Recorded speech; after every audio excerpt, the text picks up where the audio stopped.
We're back, and we're diving into water safety on More That Matters.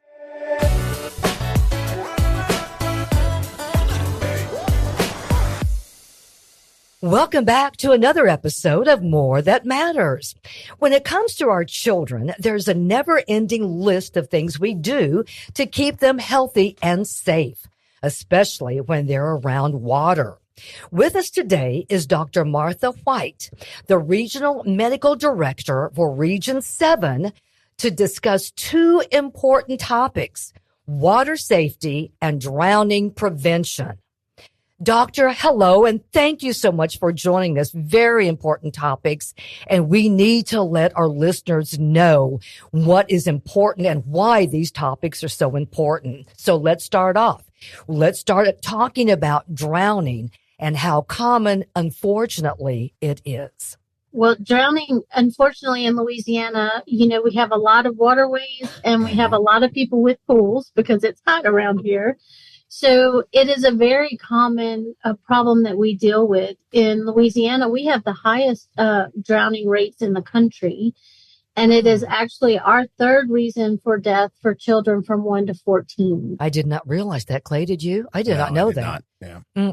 So it's interesting, in context, with this airing this summer, I was telling Emma a moment ago that we've had some very tragic incidents of drownings, both by a combination of children who were in areas where there weren't adults around, and then people who were not as equipped to be in water as maybe they should have been. And I did ask about how common it is. To what do you attribute a spike in the number of drownings in South Louisiana, especially? Well, I think a lot of parents are, in our homes, we have a lot of two working parents, or if there's a single parent, of course, they're working. So a lot of children have less supervision. And, it's so hot that people are trying to find any way they can to cool off during the summer. Mm-hmm. And we have access to a lot of different types of water when you're talking about big bodies of water, be it pool, rivers, lakes, bayous. We have a lot of places where people can try to take a quick dip. Of course, we have other ways that babies drown in our homes, like in bathtubs where they're not monitored. But I think a lot of it has to do with we have kids that are not quite as supervised because parents are working, or maybe they're tired from working all the time. And so maybe they're not quite as focused. So we really want to encourage parents when their children are at the pool or at the river, if you're at the lake, that you are doing all the things you can to protect them and keep them safe. And we've heard before, Dr. Whyte, that drowning can be very silent. Mm-hmm. That just seems that seems odd, but that is absolutely. Because you expect the violent, slapping about of water. You absolutely do. And that just is kind of an odd combination of words. But as Clay said, that is absolutely the case. So I think we need to just talk about the signs of someone drowning, since it can be, quote unquote, silent, Dr. Whyte. Sometimes there are no signs. Sometimes it's just a child jumps into a pool and the next thing you look around and you don't see them, you find them on the bottom of the pool.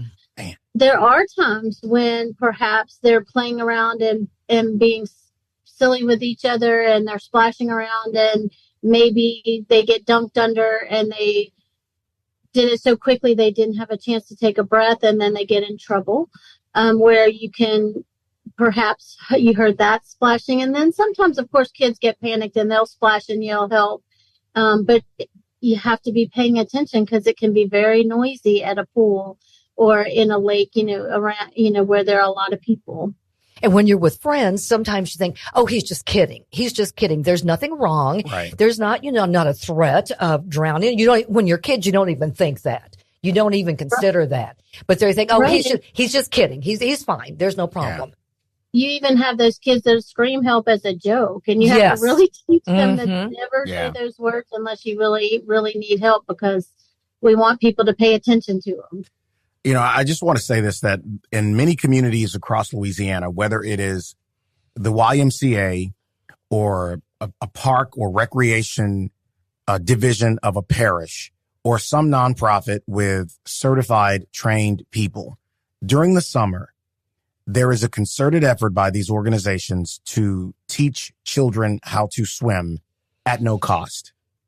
And I just think because there is water in so many places around us, people should avail themselves of those opportunities if you can, because I cannot imagine what this would be like as a parent or as a sibling or whomever. And if it can be prevented by actually teaching a child or an adult how to swim, I think you take advantage of that, because as you were talking about this, Dr. Whyte, I can't imagine the trauma of discovering your child at the bottom of a swimming pool or something. And again, there are dollars invested in saying, hey, especially in poor communities, take advantage of these things so that we can avoid this tragedy. As someone said to me, this is one of the more avoidable ways to die in our country as anything else. Would you have any comments about that, Dr. Whyte? I do. I have a quick story to tell you. There's a story about the Shreveport Seven, and they were 7 teenagers. Parents were with them. They had a large group together. They were at the river, and they were just staying, kind of knee to waist deep in their water. And the problem was that none of them could swim, and the parents couldn't swim. Oh. So there was literally no one in the group, even as large as it was, that was a good swimmer. And this is a very important point to make. In these waterways, lakes, rivers, creeks, anything, you never know what the bottom is like. And they were playing around, and they went boom off a ledge. And then instead of being waist deep in water, they were underwater. Oh my gosh. They were trying to help each other, and they were struggling. And then the parents didn't know what to do, and they were trying to help and call for help, and all of them drowned. Oh no. And so, that became an impetus for this area, for all of North Louisiana, actually, to really, put in place free swimming lessons every year. And they are really meant for people in need who can't afford to pay for swimming lessons. And they fill rapidly. But there is always a push to try to get as many people taught how to swim. And if you don't know how to swim, please avail yourself of swim lessons. And however you can get them, you can get them at low cost. A lot of times they're not expensive. Right. And it's so important. You don't have to be the strongest swimmer, but if you can keep yourself above water till someone can help you, right, that's so important. And, this community, they actually celebrate those 7 every year. Cedric Glover, who's been one of our representatives, has taken that on as his, one of his passion projects, where he doesn't want them forgotten. He wants them to be an impetus to save more children. So you're absolutely right. Being able to swim and not being able to save your children is so terrifying. Could not imagine. And I think if you don't know how to swim, making sure that you have someone with you if you're taking your child to swim, because we teach our kids, we give them swim lessons, and sometimes we haven't taken them. And I encourage you, when you give your children swim lessons, to take them as well. But if not, at least to make sure you have someone with you that is a good swimmer. That's great advice. Taking your children, you make sure you can swim as well, because that happens, as you said so many times, Dr. Whyte. There is something that happens as a tragedy, could be a tragedy with a young person, and then an adult jumps in. Maybe the young person survives, but the adult drowns trying to save. We hear about this, Clay. I heard a similar story with friends of mine when I was in high school. They were, just like you said, they were fishing near one of the spillways, and it was 4 of them, and him, his little sister, his mother, and his father, and little girl falls in, mom jumps in, Mom can't swim. Dad jumps in. Dad can't swim. He jumped in, but where he was able to pull himself out, and he watched his family die. And again, I cannot, we've done a lot of these shows, and I cannot overstate the importance of people adhering to this one, because some things that happen in terms of sickness have a distance off, like hurricanes. When we learned about COVID, there was a beginning stage, and we began to learn as the information about it spread. This is just one of those things that can happen like this. You're out at a pool, you're in a waterway, and you never plan it. You're not trying to be negligent, but you are ill prepared to handle it. And as you said, Clay, it doesn't have to happen. And that's the whole point, Dr. Whyte, that we're talking about today. This is avoidable. And just because you're an adult and you maybe not feel real comfortable, in a pool, do it for yourself and do it for your family, for your friends. After all, you start your children, water babies, you take them, get them used, then whether they're tadpoles and guppies and all that. So there are steps, correct, Dr. Whyte? It doesn't happen all at one time. You have to be Michael Phelps. You just can't, right? Yeah. But it's true. Yeah. Well, my mom didn't know how to swim, and whenever we would go to Florida, to Destin, I grew up in New Orleans. Whenever we'd go over to Destin, we spent a lot of time as her children teaching her how to float. Good. We were like, Mama, at least if you can float and keep your head above water, you'd be good. Because you just never know what's going to happen.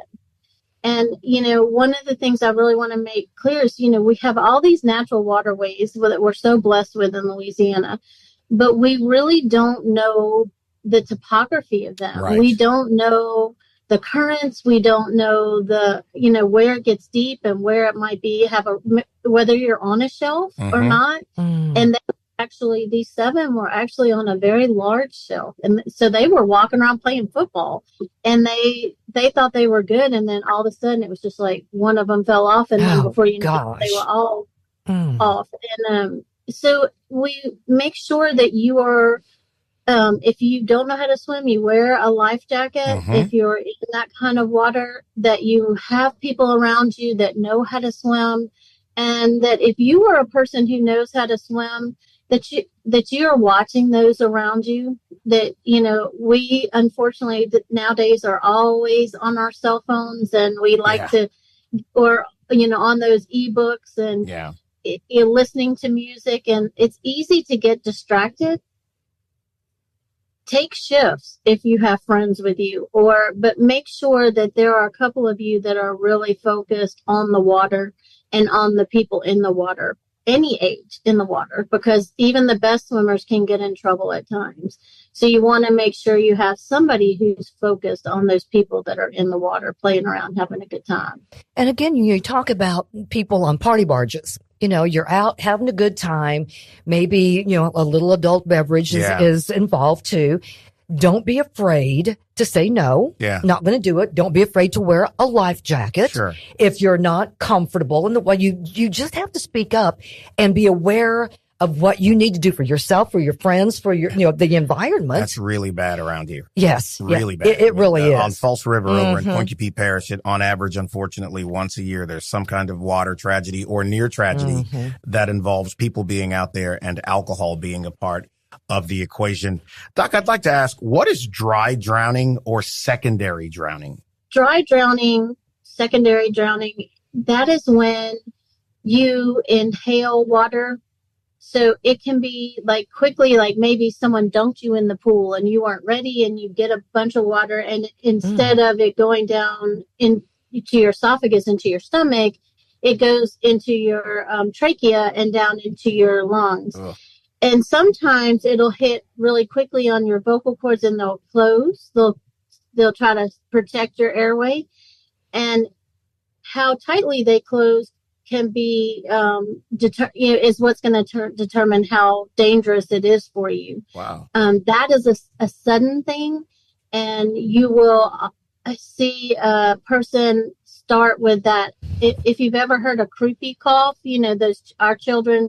If you have children, you've heard that kind of barking seal cough, that stridorous breath, that really loud breathing. That's when your airway is closed through your vocal cords. The tighter closed they are, the less air you're getting in, correct? And so they're going to become fatigued because they're not getting enough oxygen to their brain, and they need emergency services. So you need to get them to a place where they can be taken care of. There is another part to that where maybe it wasn't such a large hit to your vocal cords and they don't automatically close. And so you get more into your lungs. And when that happens, you can get edema in your lungs and issues kind of a few hours out. Those are the ones where you hear about someone who maybe had an issue when they were swimming, or maybe they didn't even realize, maybe they choked a little bit on water because they were playing around, or they dove in and had a little issue. Didn't think much of it, but if they got water into their lungs, those are the ones that a few hours later will wake up with a bad cough and they can't stop coughing. That is something also you want to take seriously. A lot of times these will, you'll recover on your own, but you really need to have someone monitor you because they can progress to death. And those are the people you hear that were home after they were at the lake or the pool, and they died, and they said, oh, they died from dry drowning. That's what happened. They got it into their lungs that eventually caused inflammation and edema in their lungs, and they had consequences a few hours later. Does that make sense? Oh, absolutely. I guess I wasn't aware of this. I did not even know. I've never heard of dry drowning or secondary. So that's pretty critical to keep in mind as well, Clay. Yeah, and there's so much information about it. Like you said, I mean, you referenced earlier a child in a bathtub, or the fact that people don't believe that you could be in 2 feet of water and think, there's no chance, it's by my ankles or by my knees, and you could still end up having a situation where you drown. So it isn't always about the depth of the water. We've had babies even drown in mop buckets, where what? Where mom may have left the mop bucket of water out, and the toddler walks up to it and falls in and then can't get out, because if you think it's not overly common, because most moms are not going to leave their dirty mop bucket water out. Right. But if you leave it, even if you haven't used it yet, and you walk away, toddlers like to get into things, and they're quick. They get away from you pretty quickly. They do. So making sure that you are keeping them out of anything that might like that is very important. That kind of leads to the bathtub safety issue. So tips, I'm assuming you probably have plenty, and you've seen plenty of, unfortunately, incidences that could happen because of bathtub, just a little bit of bathtub water. There's so many things that can happen in a bathtub. And, we think just because a child can sit up on their own, that means you can turn your back on them or walk out of the room to answer a phone, go grab your phone, you hear it ringing or something like that, go get a towel from the hallway closet. Children can, young babies, young toddlers are, they're top heavy. And if they slip, and, the tubs can be slippery. And even if you have a mat, that's one thing that will definitely help, is something that, just like you have when you get older for maybe your grandmother, so they don't slip when they're standing in the shower, something like that for your children so they don't slip, or even a tub that you sit in your tub so that they're more secure. And then staying with your children is very important, keeping an eye on them. And the other thing is they like to play with handles. So I've seen a tremendous number of burns. I know it's not drowning, but it's still water safety. Making sure that you have the cover so that they cannot turn those handles when you have your back turned, even just for a minute, and scald themselves. Unfortunately, I've seen some pretty severe burns from that. And Doc, I also recommend for people who are taking care of elderly relatives or parents to think about the I forget the name of them, but it's the resistance thing you put on the bottom of the tub. So it's a slip resistant or footing, whatever, at the bottom of a tub. So when someone stands, they can't fall, hurt themselves, and they're in the water and have no ability to stand and can drown in their own bathtub. Yes, sir. And they used to have just kind of the bath mat that you stuck to the bottom. Yeah. But now they have everything from just even like little stickers that you stick on that various, separation that stops them from slipping. And so they're not quite as raised, and they're nice as well. So there are a lot of things that are available that will help make that surface less slippery, and those are really important. What about CPR? If you are at a public pool or on the beach and you notice someone struggling and you get them out of the water, should a person who's not trained in CPR try it, or what should they do? So if someone is not breathing, I think it's important to check them for a pulse. And if they don't have a pulse, to definitely start chest compressions. Chest compressions are way more important than breaths. A lot of people are not quite as comfortable with breathing into someone else's mouth. Especially nowadays, everybody's so aware of infections, but it is important to make sure that they're getting good blood flow. And even if you don't do it perfectly, trying is better than nothing. And you are not going to be at risk for doing that for someone if you don't do it correctly until the professionals get there. So yes, I would say try it. I would also really encourage everyone to become CPR trained. At some point in your life, someone around you is going to have an issue, be it whether you have a new baby or an elderly parent or grandparent. There are always issues, or even just someone who has an accident, and you want to know safety and CPR, and they're easy to obtain those classes. Red Cross provides them, the Heart Association provides them, most hospitals offer them frequently. So please avail yourself of those, because you will feel so much more secure in knowing that you can help someone if you're in that situation. And it really can save someone's life. And I know a lot of people probably in the past they've taken CPR courses or classes, and maybe even in college or what have you. I, for one, I took it many years ago, but I don't remember. Yeah. You just don't remember. And that's why you're hesitant to do anything, but you can be recertified, and you should be. Isn't that right, Dr. Whyte? Yes. They do ask you to be recertified regularly.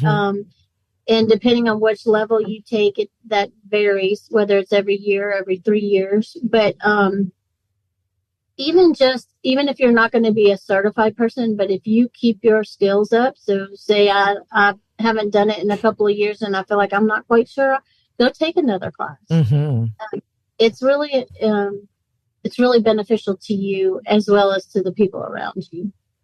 Yeah, I think so, Di. And like this again, this feels so heavy, though. We've talked about so many serious topics, and I don't mean heavy in a way that you want to avoid it. It's just, it's so sad because it's just one of those things that out of nowhere, something can happen. And as Dr. Whyte is talking about, being in Louisiana, I've walked in some of those waterways where you can't see the bottom because of the color of the water, and you have no idea if you could be stepping off of one of those shelves into an 18-foot drop where no one can get to you. Is there any information, and I'd like to, both for parents, but just for others, just lay people in general, about this subject that you think we should share? We love our water sports, our water exercise. We like to be out in it, and I want people to enjoy it. I don't want to discourage that use. It is a great exercise. Any mama who has taken their child to the pool knows that it's great because they come home worn out and you get to Exactly. It's a good thing. So I don't want to discourage it, but it is easy to stay as safe as you can. And if you have a pool at your home, one of the things that we didn't talk about is making sure that you have that secured with a fence and with a gate that locks. Excellent It doesn't point. have to be like a key lock, but it can be a push button lock or anything that a child cannot easily open, and that it's solid, securely locked when you come out of the pool. Yeah. And then there are also a lot of, we have children that drown every year because they slipped outside and they got into the family pool and they weren't noticed. there are a lot of alarm systems now that you can put on your pool whenever the water is displaced by certain weights. So it's not just a leaf falls in it, but if, by a certain weight, it will alarm and let you know. So there are a lot of ways to keep your home pool safe as well. And I think that's really important. It's so funny. Dr. Whyte is so right about kids and pools.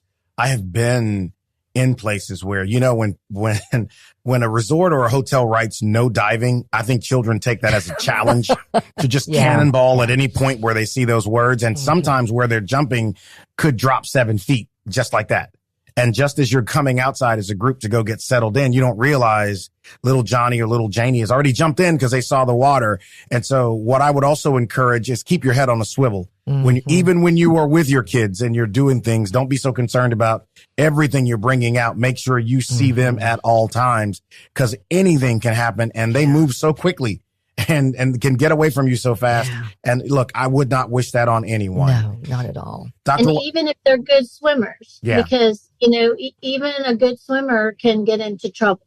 So even a lot of parents think, oh, my child can swim. He's on swim team. He does great. You never know what might happen that will distract him, or someone dunked him and he had that laryngospasm, or even just got caught off guard and he panics and he gets in trouble. So making sure you know where your child is very important. And, we've been talking about this, today, Clay and Dr. Whyte. This is something that doesn't need to happen. Right. That is absolutely the bottom line. And that's why we are encouraging our listeners to take this seriously and to do what you need to do for yourself, number one, as an adult, and for your children, for your neighbors, for your community, because a lot of places have a community pool. You may find yourself in that situation. So, Dr. Whyte, this has been a valuable podcast. Absolutely. Can I add one thing? Absolutely. Okay. Yes, please. You mentioned diving, and I was worked in pediatric critical care units for a long time in my other previous life. And one of the things that I have seen a lot of is teenagers, preteens, once they know how to dive, especially young boys, they love to dive. Yeah. And we need to really teach our children to watch where they're diving. Right. And that means if you're in a pool, do not dive into the shallow end. Even if you're a swimmer and you've taken a dive off a platform and you know how to do it pretty shallow, you just never know. And I've seen so many children left quadriplegic because they have hit their head and broken their neck, and then their life is forever changed. And if you're in a natural waterway, you never know what's in that water. Yep. It is always better to jump in rather than to dive in, because a broken foot is a lot better for you than a broken neck. Yep. So just being aware that even though diving is fun and it gets you further down the way quicker, it can have some devastating consequences if you don't know what you're diving into. Yeah, just a story recently about a young man going into one of these waterways and jumped or fell right onto a tree stump or something under there that he didn't know was under, because the water is so dark you cannot see it. So, Dr. Whyte, what Diane said earlier about the importance of this in your work is spot on. I mean, I could not say it any better than that. We truly appreciate you and all of your colleagues for this kinds of information that you spread to our public, because look, we want everyone who wants to go out and enjoy the beauty of Louisiana to make it home. Yeah, home safely. Or if you're going to the beach, to be able to get back home. And so thank you so much. And we also appreciate all of you for listening to today's episode. For more information about summer safety and health topics in Louisiana, make sure to tune in to other episodes of Vax Matters or More That Matters. Until next time, stay safe out there.